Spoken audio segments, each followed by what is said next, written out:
so much for joining me today. I wonder if you might just give a brief introduction to the medical team on who you are and what you do with Scenic.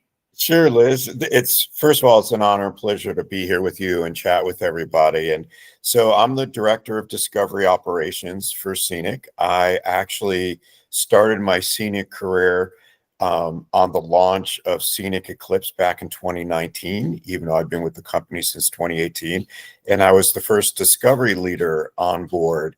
And since then made my way up to Director of Discovery Ops.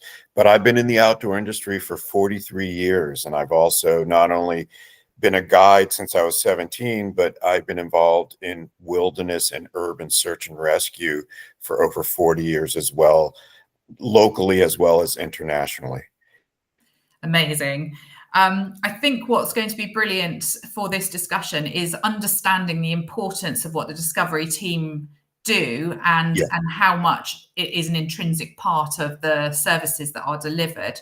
And from my perspective and the medical team's perspective, it'd be really great to talk through the important part that medical play in facilitating the discovery team and what they have to do. So I'm going to run through a series of questions, if that's all right, and we'll just chat through them. So the first question I've got is, could you please talk us through what the medical team actually do during the shore landings?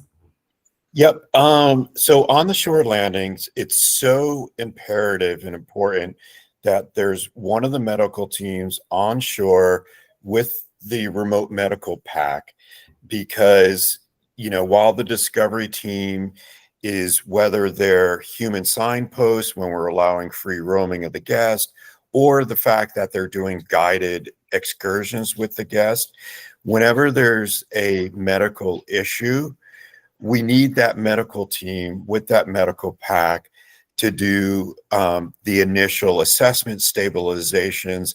I can give you so many examples of when it was so important that they were there when we've had these medical issues, because we are in remote locations of the world. And if we don't have that initial response by the highest medical authority, then we run the risk of further injury or whatever the medical emergency may be. So the medical team on board, whether they're stationed at the landing site itself, or where we've done in the past when we've doing hikes on hills and so on, snow hills, the medical team has stationed themselves up at the top as well, which gives them the bird eye view of the whole landing area with all the guests and everything. And they're also there stationed at the highest point. Gosh, sounds like lots to do. So you would say then that physical fitness is quite important for this particular role then? It truly is, because wherever the medical emergency may take place, and like I said, I can name several cases in Norway and Antarctica where we've had incidences, which are all accidental, or whether it's a physical or a medical, actual, medical, a heart attack or something like that, that we've had in the past. It's imperative that that highest authority can get to the patient as quickly as possible. Totally understand the need for that. So when you talk about some of the examples that you have, could you give me a couple of those examples just so that the team can understand what they might be dealing with? Sure. So for instance, in Norway a year ago, we were leading a hike, and we did have the doctor with us on that hike because it was a guided group hike. And they were over uneven rock terrain, and a guest just so happened to step right in a crack, and his body kept moving, but his ankle did not. And so obviously he had a broken ankle. It was deemed that it was better to get local search and rescue, since we were in the Norwegian area, versus getting our helicopter to take the patient directly to the hospital. The doctor took charge of the medical while the discovery team took charge of the rest of the group. And then local search and rescue did come in with their helicopter. We did get the gentleman to the hospital. That's one example. Another good example, I was actually on board for this down in Antarctica, and we were at a landing site where we had free roaming at the base of the hill, and then at top of the hill, we had guests go to the top to a penguin colony and just get a beautiful view of Antarctica. And the doctor took it upon himself that the best place for the doctor to be was at top of the hill. We actually had guests free roam to the top of the hill, so it was not guided. Okay. With the discovery team. The discovery team at that point are human signposts at certain areas. Well, the patient, when he got to the top of the hill, started getting shortness of breath and numbness and everything. The doctor just so happened to be there. The discovery leader was there as well. It was deemed that the patient needed to get back to the ship immediately. We have a portable stretcher, a sked, so to speak, at the base, at the landing site, part of our landing kit. Discovery team ran it up the hill, and we packaged the patient with the doctor always doing the assessments with the patient, and got the patient down the hill onto a Zodiac and onto the ship where the nurse had the warming bed and everything ready for the patient when they arrived. So that collaboration between the doctor, the discovery team for the extrication, and then the nurse on board preparing the medical center for the arrival, as well as on the gangway having the sailors and the nurse ready to receive the patient. That collaboration is so invaluable and expedite the patient care. So one was that physical injury as well as the medical injury that we had. No, that's and my next question was going to be, what kind of medical challenges do you try and prepare for? And I guess what you've just done there is highlight that you've got the physical injury element because of the nature of what you're doing, and Yes. then the type of person that is coming on a cruise might not necessarily be as fit and healthy as the discovery team, which could lead to some medical issues. Correct. So it's having that sort of broad knowledge of both elements in the first response nature.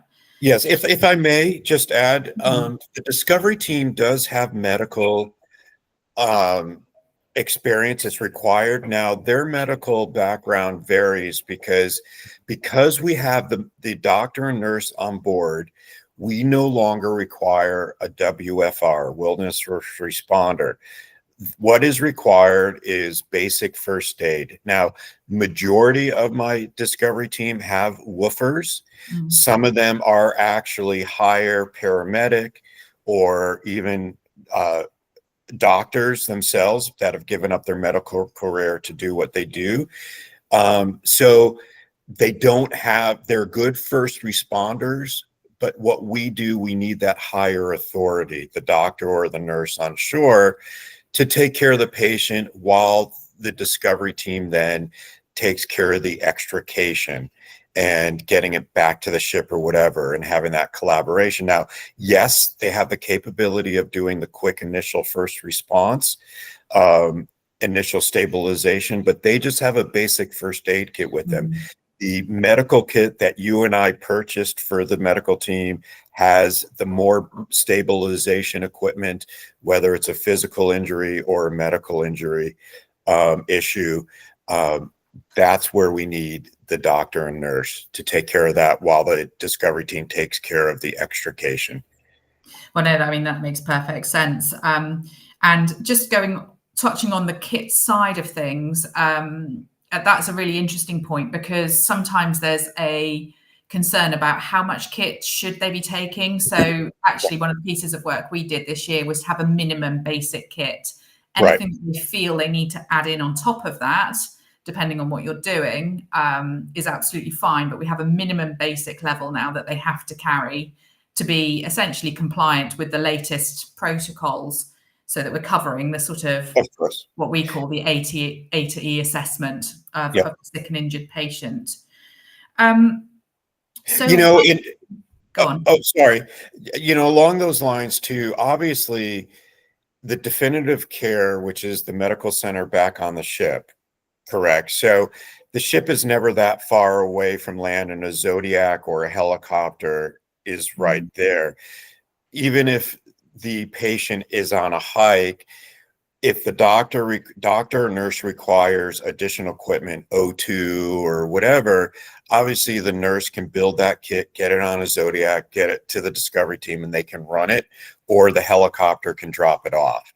So, you know, we have that means, and that's what's so unique about Scenic Eclipse. There are only 2 vessels that work in Antarctica or the Arctic with helicopters.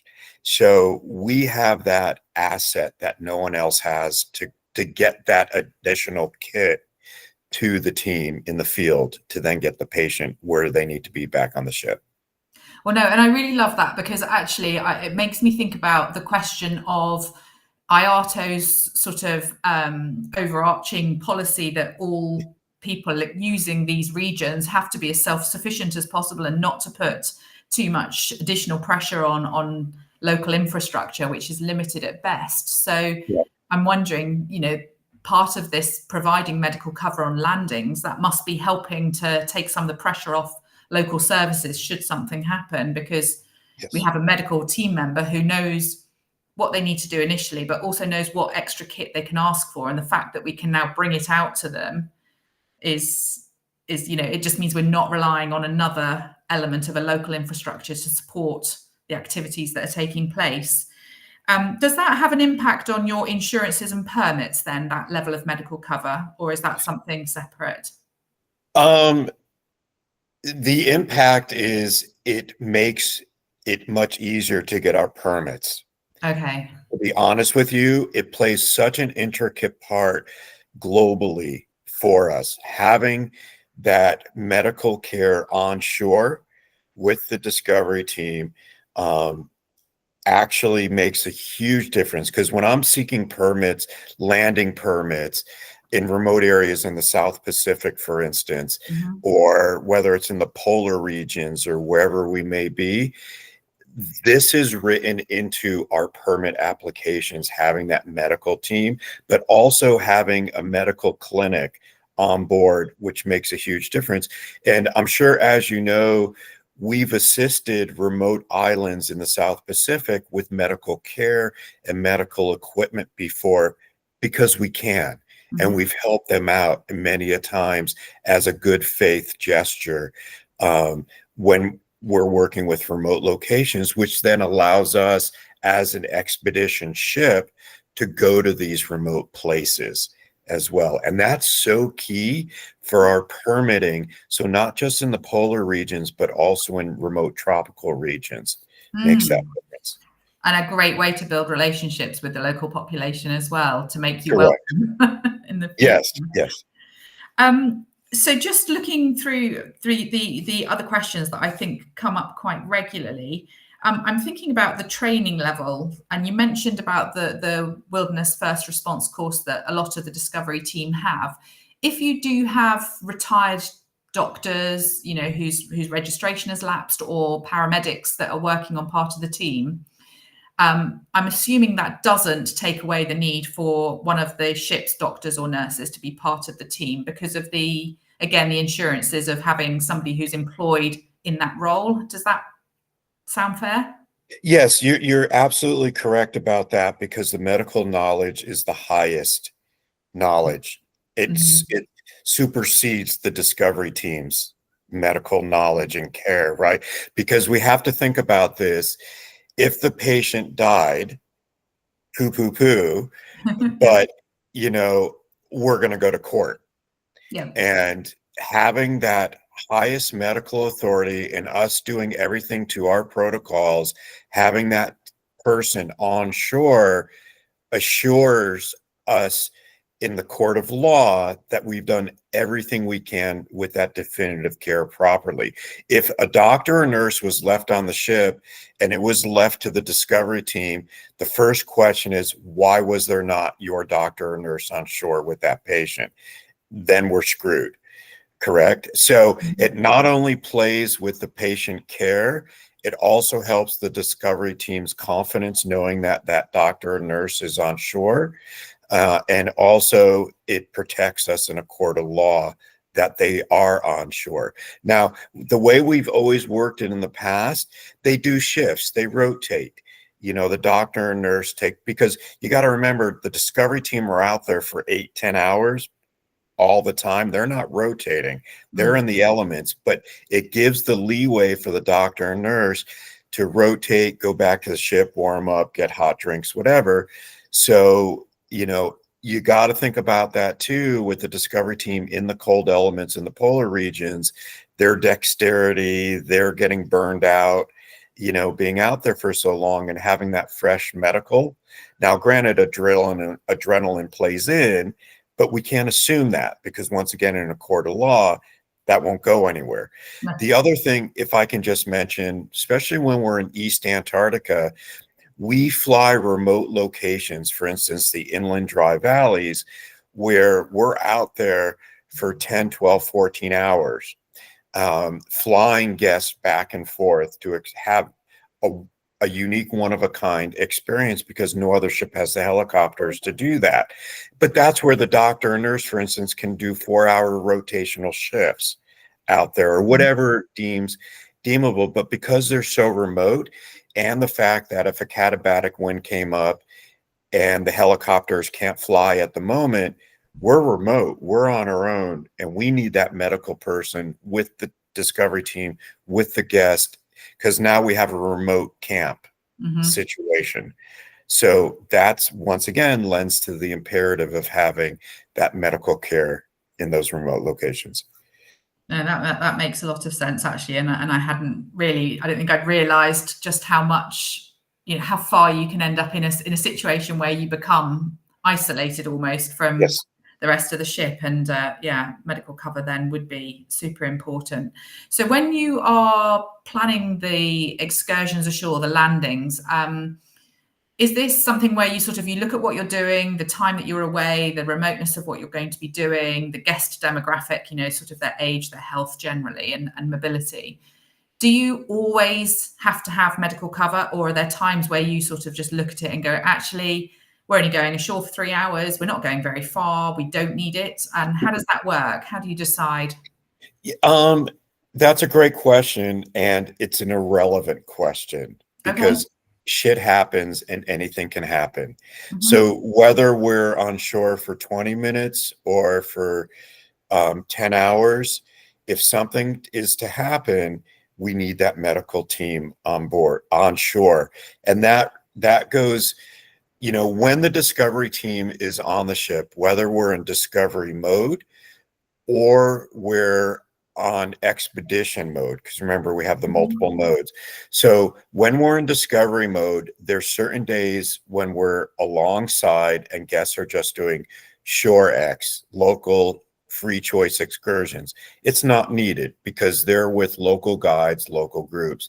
But on those certain days when it's a full discovery day and we're setting up, for instance, a tropical remote beach, hospitality is on shore with the bar, food, chairs, all the paddling gear, everything is on shore, it's still remote because the ship is still a couple hundred meters offshore.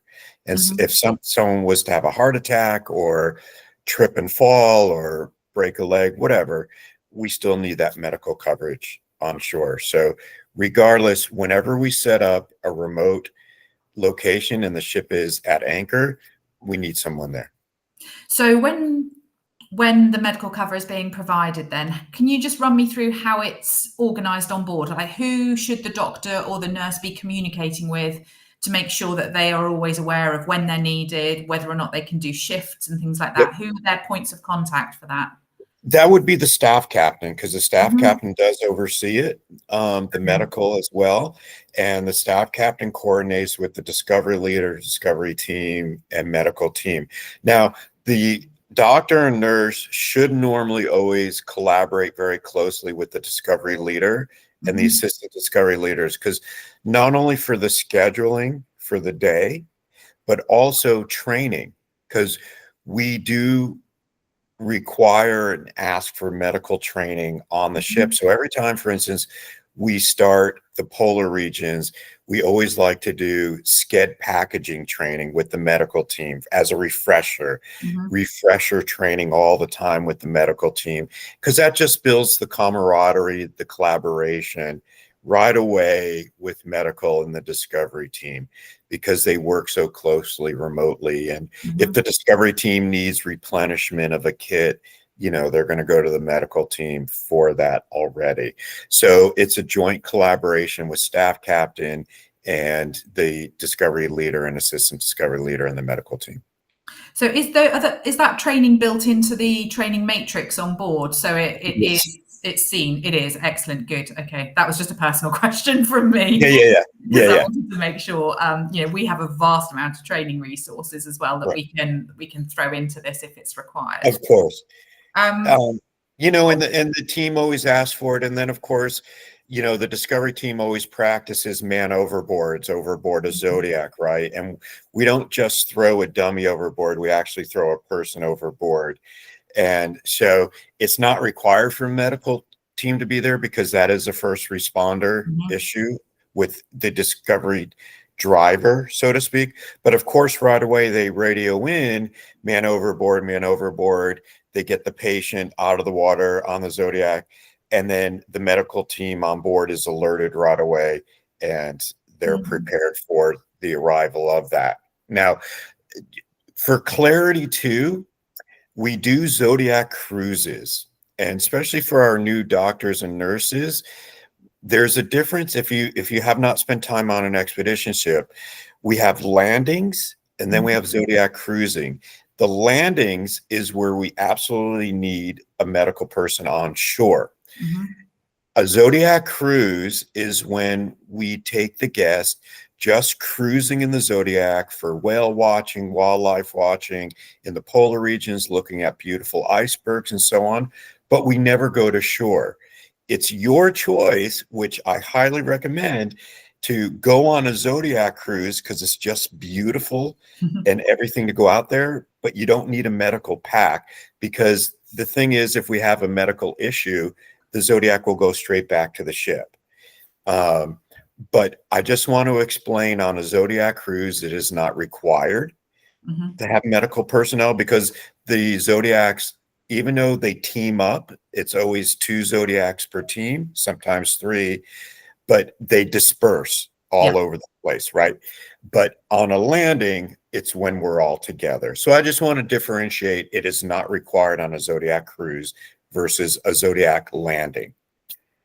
I think, though, going back to what you were talking about with the man overboard exercises, if this is something that is new to a doctor or nurse joining the team, then understanding what the challenges are for the Zodiac teams is hyper important. From my perspective, I'm immediately thinking about your cold water adventures, and hypothermia can kick in much faster than it does in tropical areas, and how you handle your man overboard once you get them back into the Zodiac can really change what's going to happen later on. So I think if the doctors and nurses understand that, they're much more likely to give the correct training and have the right preparations in place whilst they're waiting for the casualty to be recovered. So no, absolutely. And it's actually a lot of fun because the team takes it very serious. They debrief every man overboard. They practice different training session, scenarios on how to get a person in, but also when the driver goes in and the guests are left by themselves, right? Oh my word, yes, of course. So they do that as well. But one thing, Liz, we should also talk about at some point in this conversation are the polar plunges and the responsibility as well. That's an excellent point, and let's do that right now then. So the polar plunges, can you just talk our doctors and nurses through exactly what happens? What is a polar plunge? Sure. So a polar plunge happens in the Arctic and Antarctic. It's a kind of a rites of passage for the guests. They so look forward to it. They love it. And basically what it is the guests jump off the ship into polar waters. Now, if you've never been in the polar region before, you need to understand that salt water freezes at about -2, -3 Celsius, or roughly at about -8 degrees Fahrenheit. So fresh water freezes at 0, salt water freezes at a much lower temperature. So that's why it's kind of the rites of passage, because it hangs out roughly at around -1 point something right on the verge of freezing at all times. So I have a protocol where the guests must be in a harness and a rope. It's just a Swami belt, because if they do have a muscle seizure, and then we have guests that don't know how to swim or have, cold water shock or something, we can pull them right in. But it's very imperative, obviously, to have the doctor behind the scenes, not physically there with a defibrillator and everything, but tucked away, ready to go, just in case. I can tell you right now, 99.999999% of the guests that jump have no medical issues at all, right? We do sometimes have to pull people in because of the cold water, muscle, tension, or they're just non-swimmers, but they want to do it. That's why I have the safety backup. We can pull them in. But then we have those silly guests that want to go swimming. So we do have a 10-meter rope so they can go swim around, touch an iceberg or something like that. And then they have a shot of whiskey or vodka, whatever, when they get out. We play music. It's a very festive and exciting, and they get a certificate. And I know all our medical teams have in the past have jumped themselves, but that's truly what it is. But we do need somebody on standby. Not that the guests need to see them going, why are you here? But basically just off to the side, their medical kit is hidden, and in preparation for a medical emergency, they're there. So there's no delay. Normally it always takes place on the back marina, which, is a distance from the medical clinic. Okay, and I do have another question related to that, which I know does come up with regards to the polar plunge, is from a health perspective, do they sign a waiver? So should something happen to them, they take responsibility for that? Yes, they do. Yes, they do. Okay. They do sign a waiver right before they make their way down to the marina deck. Normally we have guest services or the entertainment team there who does the dispatching, because we send them down in groups, small groups to the marina, and that's where they sign a waiver. And they also, so we know who's jumping, so they get the certificate as well. Of course, yes. And is there ever a situation where either the discovery team running the activity or the doctor standing behind the scenes might say, I'm not happy about this person jumping? No. That doesn't happen. It hasn't happened, but I do, just so you know, for safety backup, we do have a safety Zodiac in the water with a swimmer with a full dry suit. And we also have a swimmer on the marina deck in a dry suit, just in case. Now, granted, that's a triple redundancy because they already are on a harness and a rope, but that swimmer can help them up. I can tell you right now, a past story, we actually had somebody with what's the right political word, a physically challenged person and special needs, and she so wanted to jump. She was a non-swimmer. She was a paraplegic, and she was wheelchair bound. I found out while we were doing the polar plunge, she was already in a bathing suit in her wheelchair, and it was like, oh shit. Okay. So we figured it out right on the spot. We figured it out. I had a swimmer in the water. I got her down to the marina. The medical team with the sailors got her wheelchair down there. Everyone's like, not a question. Got her on the edge. I was right there. She scooted in the water. The swimmer was in the water. We couldn't bring her to the ladder. And then she went in, and the swimmer got under her, and I lifted her up, and then we got her in the wheelchair, and it was happy days. She was crying. Her parents were crying, because one of the things, whenever we have people that have those kind of challenges, we always find a way. And that's what we do in Expedition for everybody. We find a way.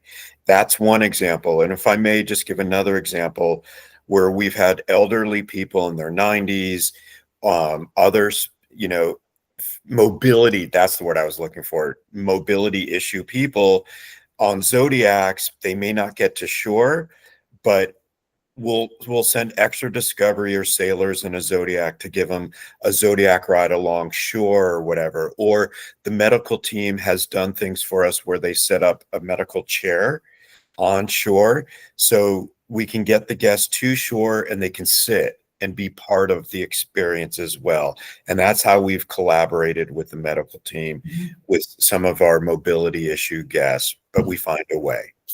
Well, that sounds amazing. Because why shouldn't people have these experiences?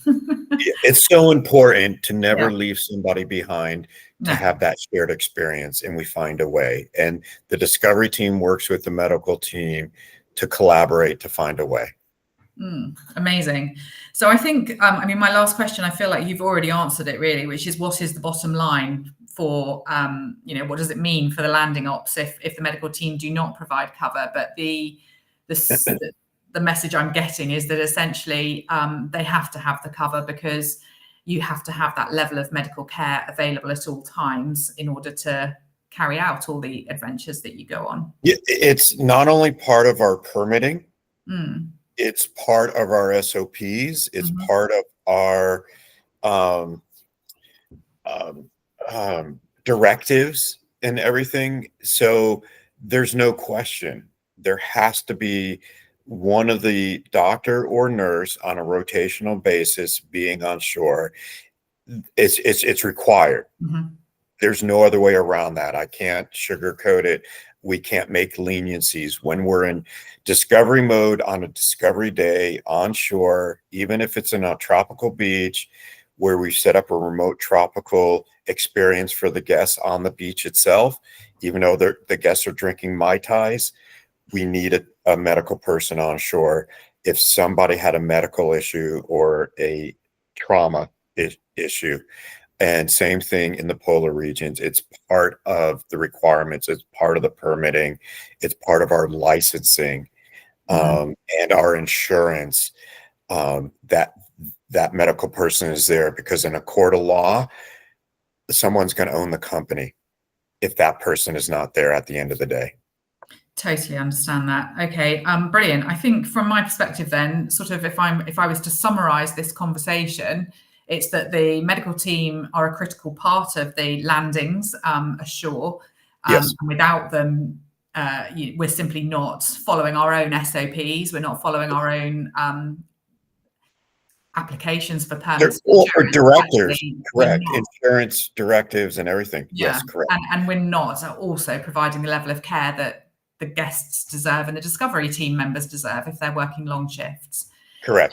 So from the medical team's perspective, they will coordinate the cover with the staff captain, and they will work closely with the discovery team leader to make sure that somebody's always on standby for Zodiac cruising, and polar plunging, but also that there is a rotational program in place for landings at all times.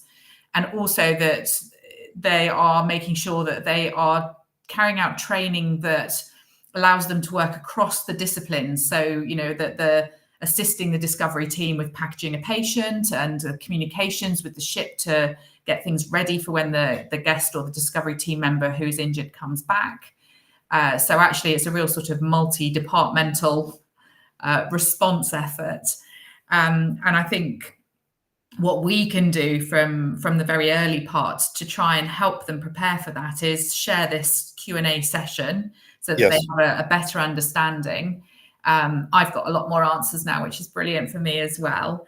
But also I think, you know, sort of talk to them about being involved with the discovery team and the training, you know, get amongst it, make suggestions. And if you're seeing things where you think, ooh, I could definitely help with that, do it. Don't be afraid to speak up. And yeah, I think, I mean, I don't understand why anybody wouldn't want to do it. It sounds super exciting and a nice part of the job, which can be, you know, sort of day after day can be quite samey when you're sat in the clinic all day. Right. And I 100% agree with you, is why wouldn't you want to go live those experiences and have those experiences? But also, I just want to say and assure, it's not the discovery team being pushy and you're not working for the discovery team. It's just because this is what we built in to our SOPs. So this discovery team, if they're acting a bit frustrated, it's because they're getting confused. Why isn't the doctor or nurse on shore? Because from day one, back in the launch of Scenic Eclipse in 2019, this is the way it's always been, because this has been the requirement of our insurance and our permits at the end of the day. Totally understand that. I suppose the one question that would sit that I haven't asked is, if there is a genuine emergency on board the ship during a landing and the doctor was ashore with the team, is that a situation where the ship would call the discovery team leader and say, we really need the doctor back on board or the nurse back on board, and then the discovery team would help bring them back? 100%. That's definitely not a question or issue. So they're working across sort of essentially both sites, really, the landing and the ship. So if there is an emergency, and I guess also there's the element of, if there was a genuine emergency and getting the patient back to the ship was very difficult, then perhaps there might even be the need to bring somebody to the patient again. Is that something that you think might happen? Or? Yeah, I mean, one of the most important things is we 100% have to have coverage on the ship, as well as 100% coverage on shore. And that's why it's a rotational shift. And so, to be honest with you, I do not see the need that we would need the doctor and nurse on shore at the same time, because you have the discovery team that has medical experience, varying medical experience, that can assist at the end of the day, the doctor. So there should be no need to have both on shore, where who's ever on the ship can prepare the medical bay for the arriving patient. Perfect. No, that's brilliant. I think, because that would be a question I think that I would get asked is what happens if there's a genuine emergency on a landing that the person there was not fully equipped to deal with, but they've got backup and support, and that should work into the training that they choose to do with the discovery team, is 100%. teaching them what's in their kit and saying, if I need the support, can you please pass me X, Y, and Z, which is what we do with the stretch teams already. So right, and if they need extra medical equipment, like I said, oxygen or whatever, or vacuum splints or whatever you all have, we can run that so quickly to shore to help the stabilization as we package the patient and start bringing them back. And I can tell you, we've had some very technical extrications with the guest before, but that's where the discovery team comes in. The doctor, the highest medical authority, and like I said, I've been in search and rescue for 40 years. The highest medical authority is always with the patient, at the patient's head, dealing with vitals and so on, while the support team, the discovery team, is working on that extrication, rope extrication or litter carry, but the medical person is hands-free to be with the patient at the head, right? So that's the collaboration, that's the training, that they should always be doing together throughout the season. Brilliant. So I think that probably covers about everything that I had to ask. Is there anything that I haven't asked that you think we should make them aware of? No, I think we truly nailed it. And of course, if they have any additional questions, you and I are 100% always available, to answer those questions remotely. Amazing. Brilliant.